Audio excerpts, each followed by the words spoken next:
You know that feeling, right? You're just staring at a corner, maybe a bit of hallway in your place, Mm-hmm. and you're thinking, how can I make this work? I need something functional, but, elegant too, Mm-hmm. without taking up all the room. Absolutely. That constant hunt for the perfect fit, especially when space is tight. Exactly. If that sounds like you, well, you're definitely going to want to stick around for this. Mm. Today, we're doing a deep dive into something that honestly looks pretty simple at first glance, but it's actually kind of revolutionary. It really is. We're talking about the elegant utility of the long, thin table. It's designed by Antonigenedesign, Pair Design in Japan. That's the one. Now, the dimensions are wild. It's 183 centimeters long, okay, but only 40 centimeters wide. Super long, really, really narrow. Yeah, you hear that and you think, how? Right. Antony himself apparently thought, is this even practical? He had his doubts. But that led to this big aha moment. And that's really our mission today, isn't it? To unpack why this thing, born from like a pure necessity, is way more than just a table. It's really a masterclass in working with constraints, Finding utility where you don't expect it. We'll get into its origins, how it's made, which is surprisingly easy, and just how versatile it is. Yeah. Basically, a potential game changer if you're trying to make the most of your space. Okay, so let's go back to the start. This whole thing began because Antony had a very specific problem in his own house in Japan. Right. He described his house as long and narrow, which is pretty common there. And he needed a spot for all his recording stuff. Mm. We're talking 2 laptops, a media interface, cables everywhere. The usual creative mess. Totally. Mouse, speakers, a lamp. But every normal table was just huge, way too wide, eating up floor space. Yeah, they just dominate a narrow room. He was stuck. And that frustration, that's where the idea sparked, right? Yeah, exactly. It wasn't some grand design vision initially. It was more like, okay, what if the table isn't a big block? What if it's just a line? So the long, thin concept came directly from needing a functional surface that wouldn't get in the way. It shows how practical problems can actually drive really elegant, really smart solutions. And what's amazing is how doable it is. You said it's easy to make. Like, you don't need to be a pro. Not at all. And Tony really stresses that. It's a total DIY project, which is fantastic. High function doesn't always mean high difficulty or high cost. But let's talk materials. How did he pull this off on a budget? Okay, so this is where it gets really clever. The tabletop.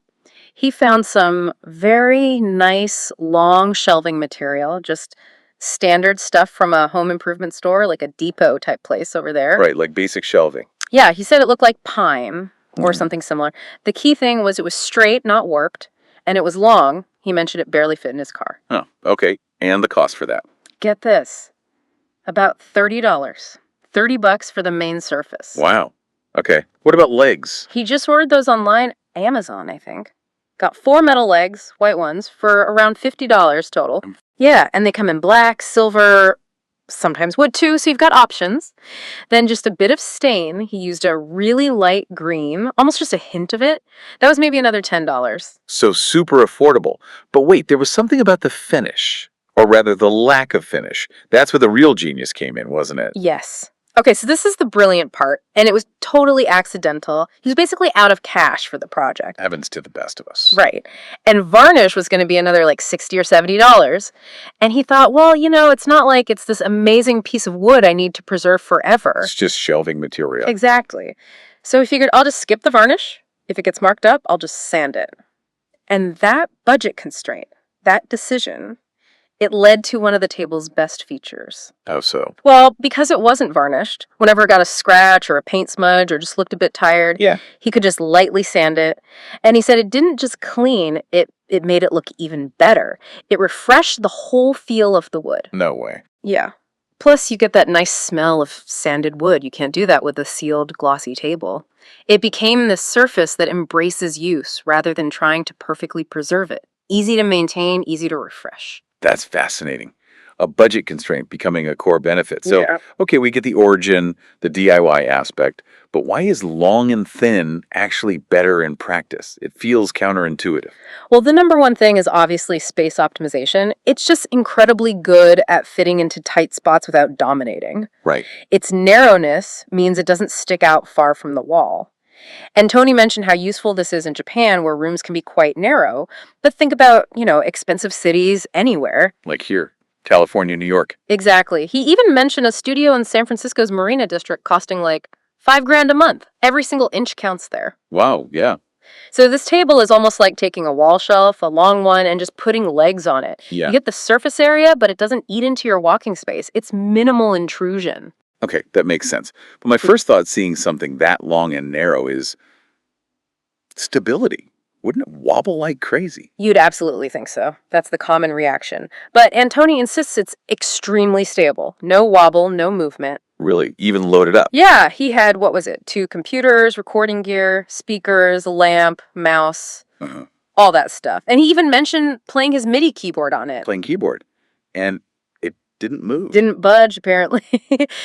So, despite how it looks, the stability is surprisingly solid. It really holds its ground. Okay, I'm convinced on stability then. And that ties back to cost too, right? Stable and cheap. Totally. The whole thing, materials-wise, is under $100. Compare that to buying something similar, forget it, hundreds of dollars, easy. Yeah. And store-bought ones are usually much wider anyway, taking up way more room than you might want. So, yeah, huge value for money.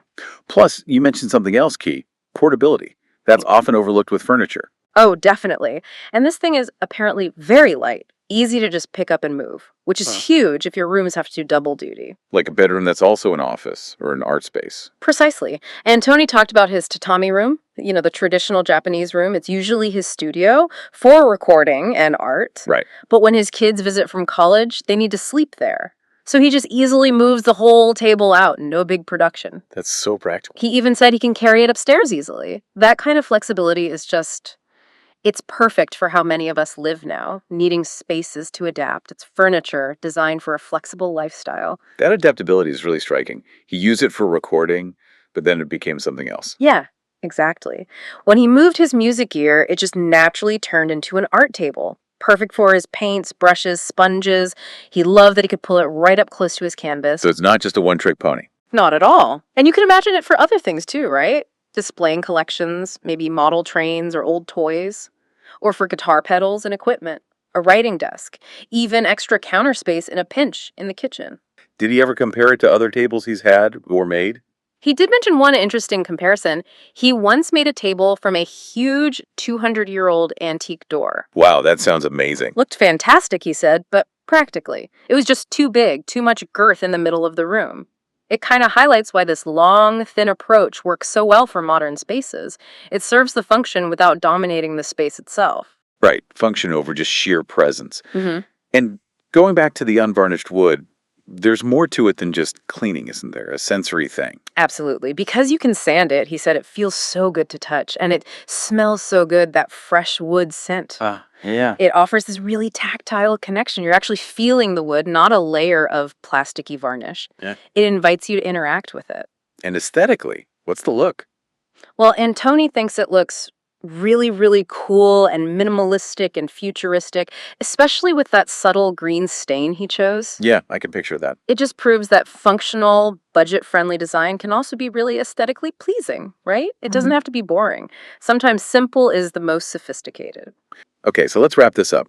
What started as Antoni needing a desk for a narrow room. Yeah, it blossomed into this brilliant example of elegant utility. We've seen how simple materials, a DIY approach, and a low budget can actually create something incredibly stable, super versatile, and amazing for optimizing space. Minimal intrusion, maximal utility. That really sums it up. And it proves thoughtful design doesn't need to be complex or break the bank. Exactly. And Antoni's core message seems to be, you can do this yourself. It's accessible, under $100 for a really functional, cool piece of furniture. That's empowering. It really is.